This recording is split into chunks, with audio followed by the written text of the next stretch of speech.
Processed foods are bad. They are the main reason why people all over the world are getting fat and sick. How can I say that? How do we know that it's true? Well, every time that a population adopts a Western diet high in processed foods, they get sick. And it happens within just a few short years. Their genes don't change, their food changed. The word processed often causes some confusion, so let me clarify what I mean. Obviously, most foods we eat are processed in some way. Apples are picked from trees. Ground beef has been ground in a machine, and butter is just cream that's been separated from the milk and churned. But there is a difference between mechanical processing and chemical processing. If it's a single ingredient food with no added chemicals, then it doesn't matter if it's been ground and put into a jar. It's still real food. However, foods that have been chemically processed and made solely from refined ingredients and artificial substances are what is generally known as processed food.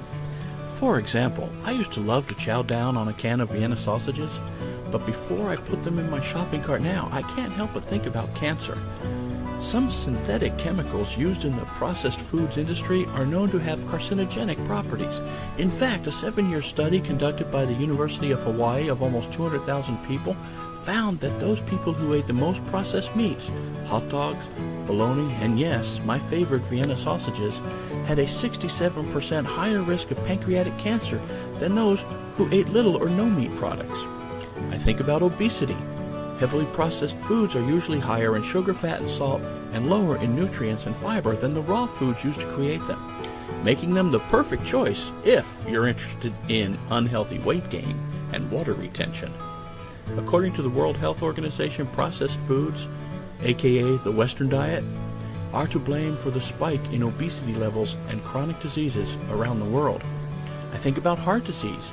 Many processed foods have trans fatty acids, TFAs, the dangerous type of fat you don't want in your diet. TFAs give a rise to the LDL levels, which are the dangerous cholesterols, and they squash the HDLs, the good ones. And if that's not enough to make you avoid processed foods, try swallowing this.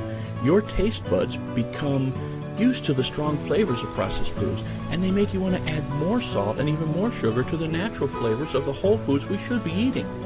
Some processed foods are filled with indistinguishable parts and pieces like snouts, ears, and esophagi. Yum!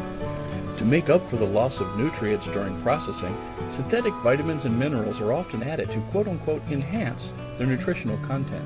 Spending more money on processed foods just means spending less on locally grown foods, particularly organic foods. Eating a diet high in processed foods can lead to diabetes and liver overload. We need to wake up, America. This is our food we're talking about. It's our health, and it's the future of mankind.